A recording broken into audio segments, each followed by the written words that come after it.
Hello and welcome to another episode of Rapidly Aging Tech. Today we are going to be upgrading the dickens out of the Dell Anti-Power Mac G5, the XPS 720. If I didn't make it super clear in my previous video, one of the reasons I went with the Pentium Extreme Edition 965 is partially just to test to see if it would in fact work with this later revision of the motherboard, but also because I kind of preferred the earlier model. So when I wanted to go for, I have a certain soft spot for Pentium 4, NetBurst, and Pentium Ds. So I'm essentially trying to recreate it, which is more or less just putting that CPU in there.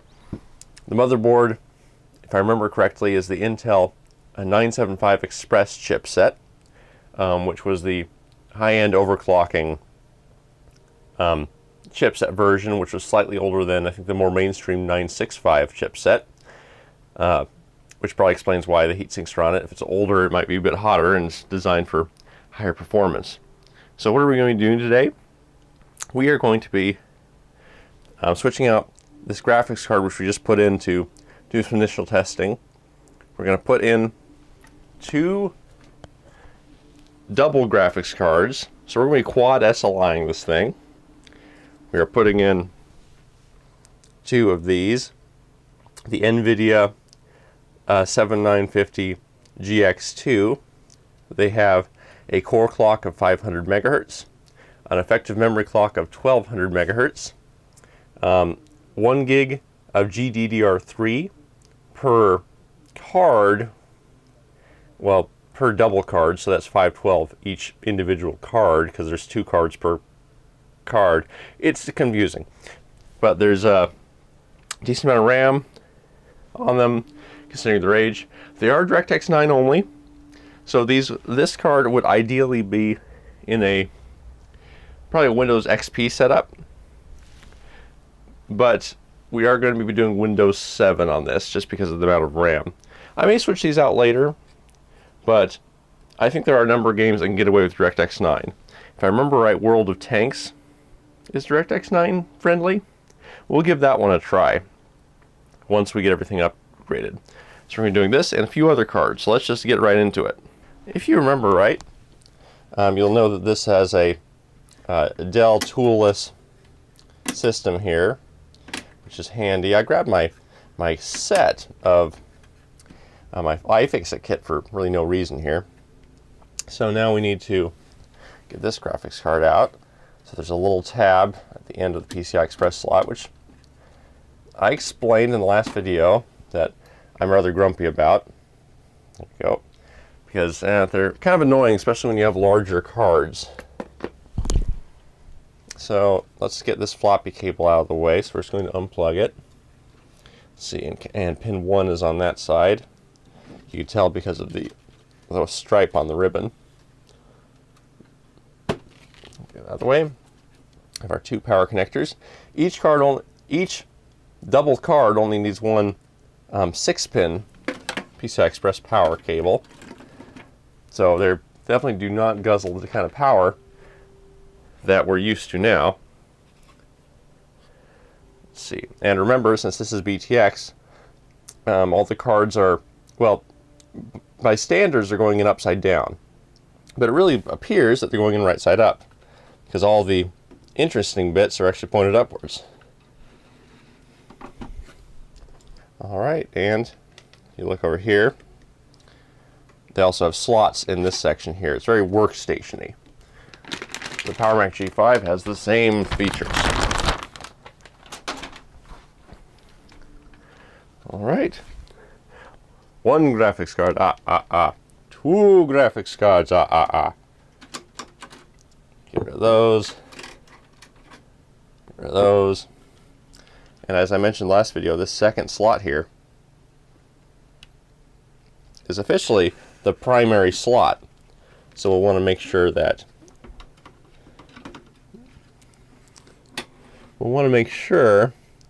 the monitor is plugged into this graphics card, because it should.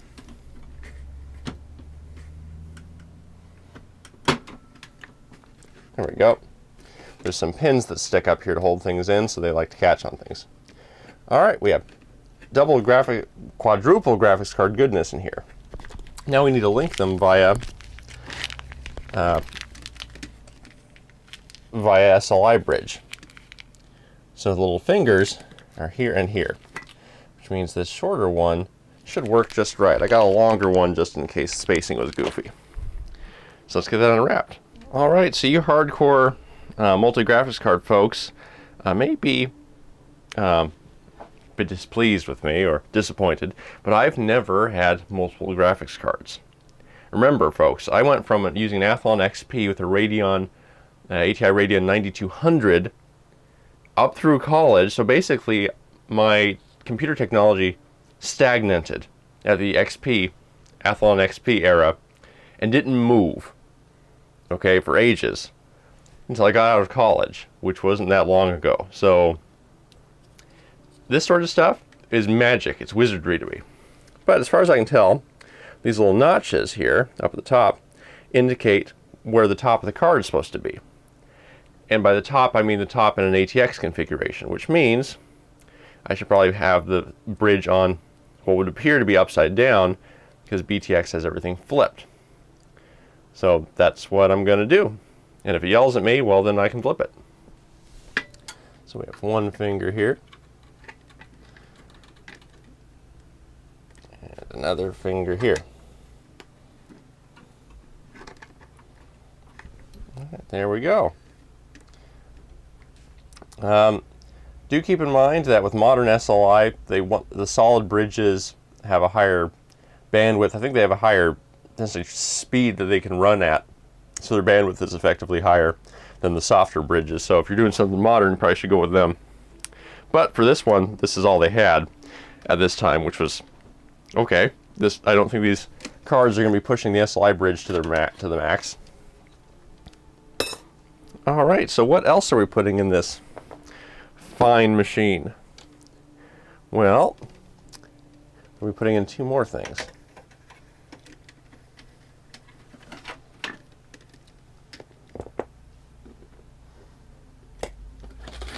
The next thing we're putting in is this, a parallel port card. Because I like my parallel ports. I have a number of zip drives. They really won't work with they won't work with Windows 7, not 764-bit. Please keep in mind, if you're ever trying to use a parallel port zip drive, when you install the software on Windows 7 64-bit, and probably any 64-bit operating system, Windows knows that it's a problem enough to warn you and say, hey, there's compatibility problems. Are you sure you want to go forward? And if you say yes, when you restart the computer, it will probably have broken your operating system. It did it to mine, so I had to do a system restore. That bad. And Iomega, since they're not really in the business of zip drives anymore, there's no real fix for it. So you want a 32-bit operating system. You might be able to make it work in a virtual machine, if you make it so that the virtual machine can see the parallel ports and everything. I had some difficulties getting that to work, but I didn't put too much effort into it since I have so many older machines. Oh, you probably want to look at the card a bit. So here is the parallel card. It's from StarTech. It should be, made in Taiwan. That's fun. It should be capable of EPP in the final versions of parallel port. I'm not sure what it will by default be set to by default. One of my computers, I think it's my Windows 98 machine, it's built in parallel port, seems to have higher performance than the add-on I added to my XP machine. But the add-on on my Windows 2000 machine, I believe, has higher performance than even that. So there's not a whole lot of settings, since they don't show up in the BIOS. It's where you can set the different performance profiles. I imagine most of the time these are built literally just to handle the printers, and not anything fancy. Okay, that required a bit of pushing. Now the final card we're adding today, though I may end up adding a PCI Express, because there's another PCI Express slot underneath this PCI slot. USB card to give myself some more USB ports, or maybe a FireWire USB combo. Which I might check my supplies, see what I have. In the meantime, I'm going to put in a dedicated sound card. The Sound Blaster Audigy 2ZS. These are excellent cards, and has a connector for the Dell front panel, which is great. Anywho, I'm sure that this, since this was a performance machine, has a decent onboard audio, at least as far as onboard audio goes. However, I'm continually more and more convinced that dedicated sound cards are the way to go. Detail and sound and whatnot always sound better from machines with dedicated cards. One odd test, and it is an odd test, is for you to find something like one of those goofy ASMR videos. And it doesn't matter whether it's not whether or not liking them or not. It's because the point of them is that they do a lot of stuff close up to the microphone. Okay, close up sounds. All right, and they'll do goofy things like they'll blow on it or something, and to try to give you the sensation of like wind in your ear. Doesn't matter if you like it or not. That's not the point. The point is, if you have your headphones on, and actually you almost feel the sensation of wind, not just the sound of not just the rushing sound, but there's actually kind of a sensation of it. That kind of means that the sound card is doing a pretty good job. If it's more of just the dull sound, it's probably not working out. So it's not able to capture that detail properly. And with even my main machine, which is using ASUS Crosshair 5 Formula Z, which has a decent onboard audio, everyone compliments its onboard audio. Things like that, and other stuff in music or whatnot, it couldn't quite do it. Put in a sound card, it was great. The reason I noticed it was my old machines all have sound cards, a lot of them with this Audigy, and I had more detailed sound on them, which is strange.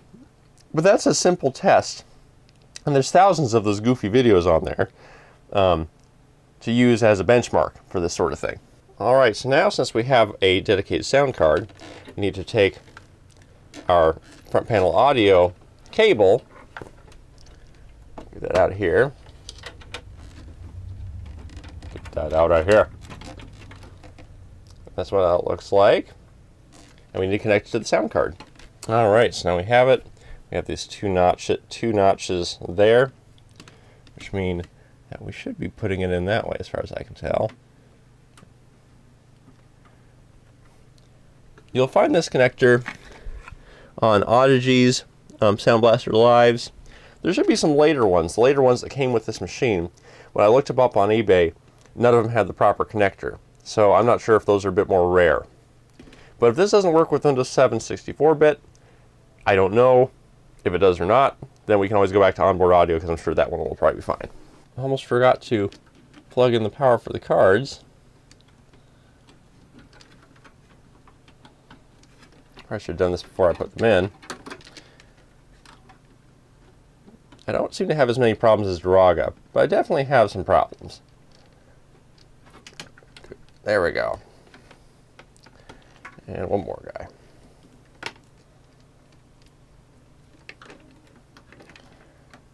Go in there. There we go. All right. Those are powered. Let me check one thing in my big stockpile of parts, though.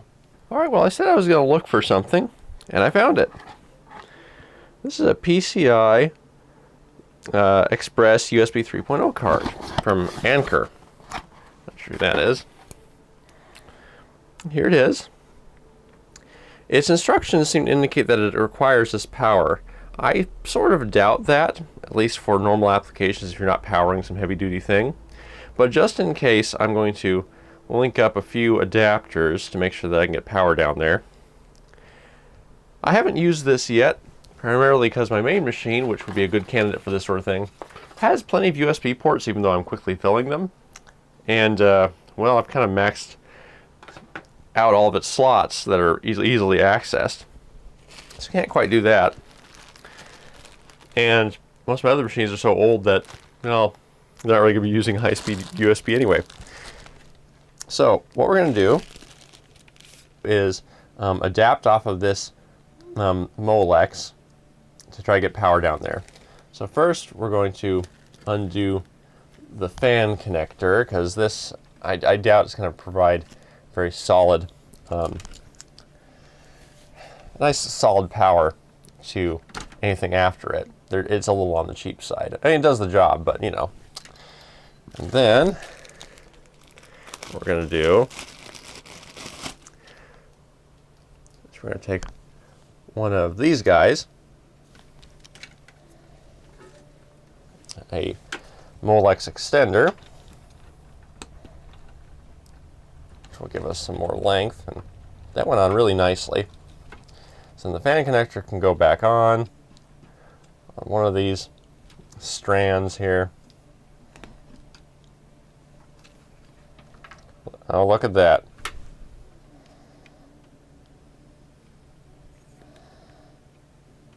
Let's try to push out the pin. That's why I don't prefer these cheaper connectors. There we go. I like the ones where it's a connector with a cable and another connector. They are much better built.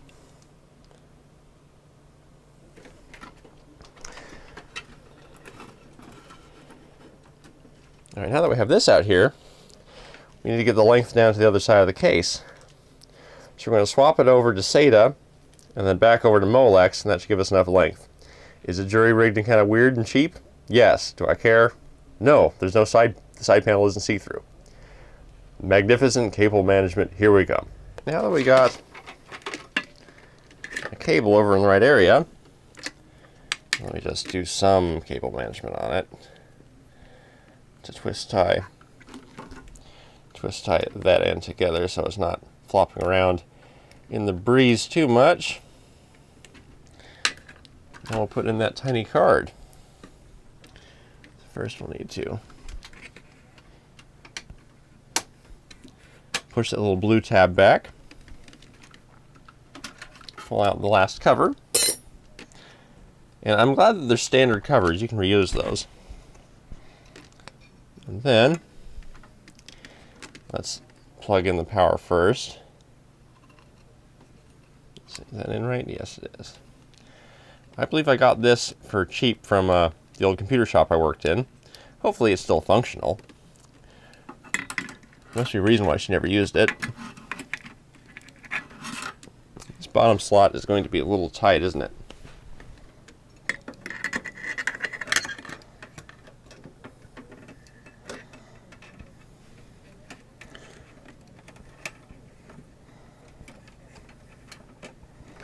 You want to make sure and get your head down there to make sure that it's actually going into the slot. Since it's a small little 1X card, it's very hard to see. Alright, and we are in. So let's get this guy plugged back in, and then we're going to seal all the slots up. So now, let's get these slots going. So push that through.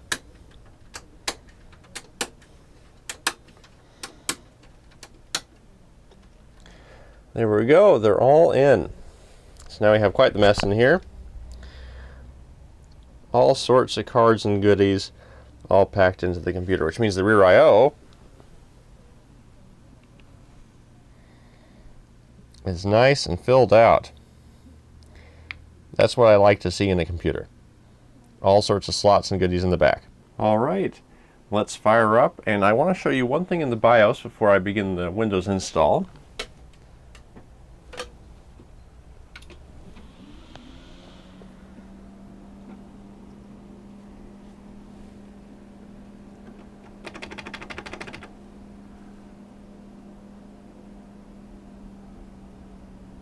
Alright, so we're in.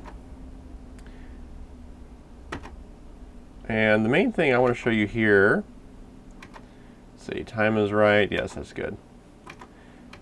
Do performance, advanced. Okay, here's where we're looking. Alright, as you can see, we're over in the, essentially the overclocking area. And when I move over here, I can move it up and down.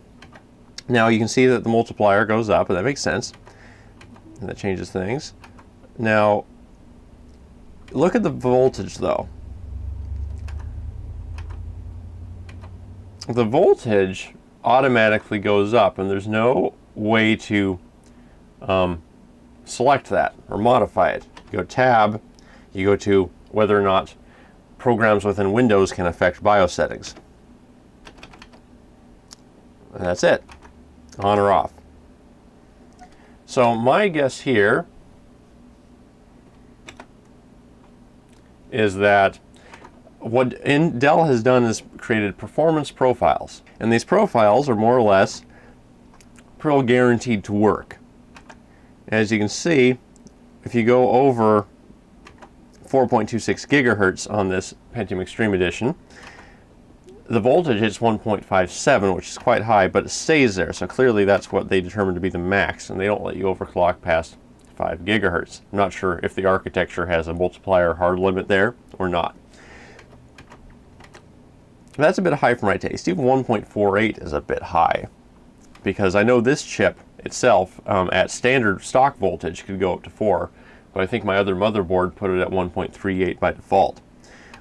So we will do 4.26, and I will do a few more settings. We'll start Windows, but I will not put you through that, though feel free to leave a comment if you'd like to actually see more of the Windows install process in future videos, because I'm more than happy to do it. I just figure most of you don't want to sit around through the Windows install. Alright, let's make sure that our boot order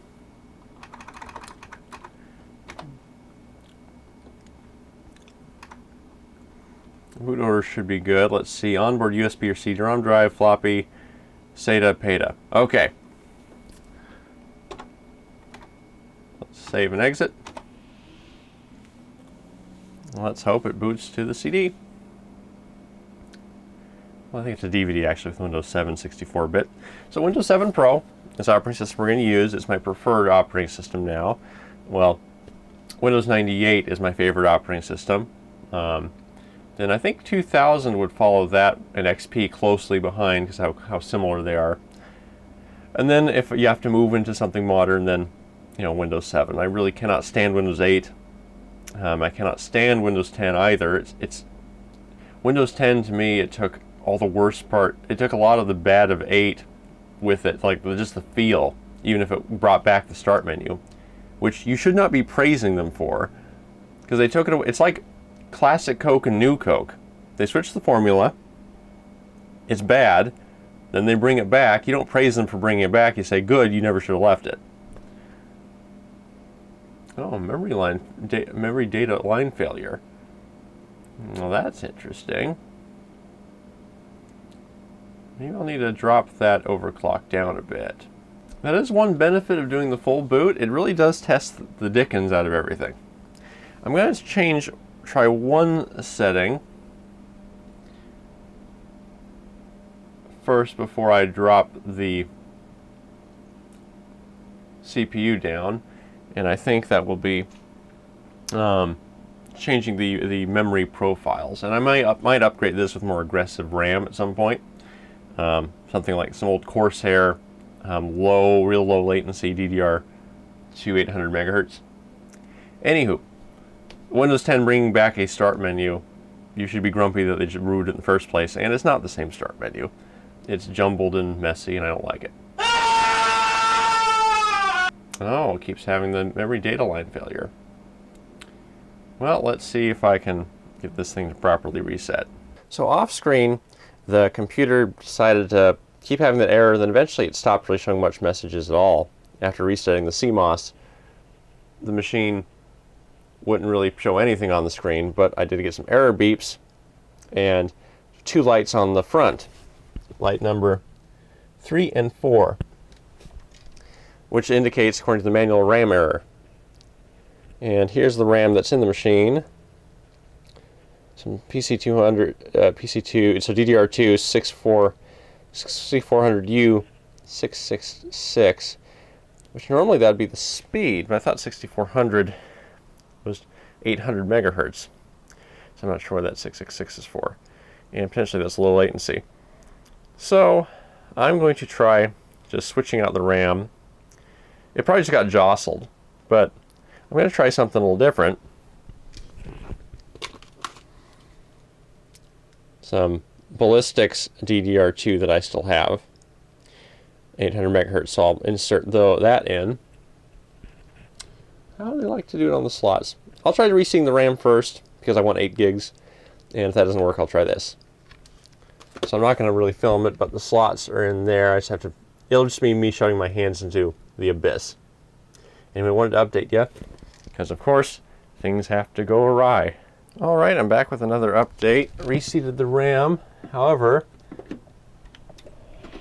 the error code is one thing, but it's the beeps that are more important right now. So watch when I turn on the computer.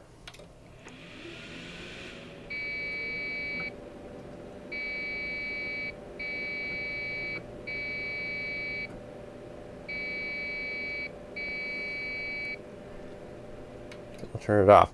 So that beep code, it was 112 and then maybe another 2, but that doesn't quite register with the Dell manual. Let's take a look at the manual. 112 is microprocessor register failure. So my guess is that high voltage may have killed the CPU, which is irritating, upsetting, and frustrating. The frustrating part is that that CPU was working at that voltage the other day. I was operating the computer just fine, it seemed. And we were able to get into the BIOS the first time. It may have just got a bit too much. I've reset the CMOS so it's not that. So what I'm going to have to do is switch out that CPU and test another one. I'm going to test the Extreme Edition 6850. If you want to see how the CPU gets switched out, go to my previous video. But I'm going to leave the video here, potentially. So I'll put that in and we'll see if it's up and running, and then the next video, assuming the computer is still alive, will involve playing around with it once it's an operational computer again. Alright, so the new CPU is in place. The old one, well, there's nothing visually wrong with it. I wanted to comment a bit more. Both of these are used CPUs, and they were used CPUs that are extreme overclocking editions. That old Pentium Extreme Edition might have had a rough service life before it got to me. I know for a fact it was in a computer with inadequate cooling for a period of time before I got my hands on it. And then being pushed to such high voltages might have been the last straw for it. So this is a caution. When you're overclocking, it's probably best to not follow preset profiles that will probably have higher voltage. I should have used wisdom and decided to keep it lower where the voltages were more reasonable, rather than just trusting what Dell had built into the BIOS. I think these manufacturers tend to be more aggressive on the voltage side to make sure it's stable, but at the expense of having a good, solid, safe voltage. I think Pentium Extreme Editions can take up to 5 volts or whatnot. That's kind of the upper end, and this chip may have already been on its last legs. So now we're going to try the QX 6850, which will be a higher performing chip. And if it doesn't work, then we got some other problems.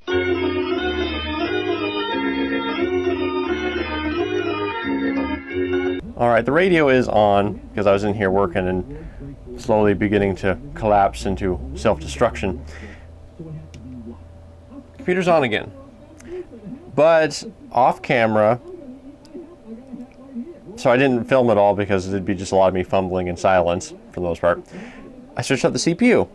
Still didn't post, didn't do anything. The error lights did change a bit, and the beep code stopped, but nothing else happened. So then I ripped out all the RAM except for one stick, and now I'm booting again. I might be being hit with a RAM issue and a CPU issue. I'm going to put in the sticks one slot at a time and then probably order some better RAM. So I'm not going to switch back in the Pentium because I now have better CPU in it, and I don't feel like switching out again because this is a big cooler unit. I'm going to slowly piece into the RAM, and I will end the video here, and the next video, when hopefully it's up and running, I'll give you a recap of what ended up, whether I got it to finally work. I'm not sure why the RAM decided to stop playing ball, but we'll find out. Anyway, I hope you've enjoyed this video. keep this as a warning for overclocking. Even though I'm still suspicious as to whether that Pentium Extreme Edition is in fact dead, keep in mind that voltage is important, and that when you're overclocking, the ideal really should be slowly inching up the voltage to try to make something stable, as opposed to just making these giant leaps, which this BIOS likes to do. Anyway, have a great day. I'll talk to you later. Hopefully, we'll be able to see this thing playing some games some point soon. All right. Goodbye, and hope to see you around the channel.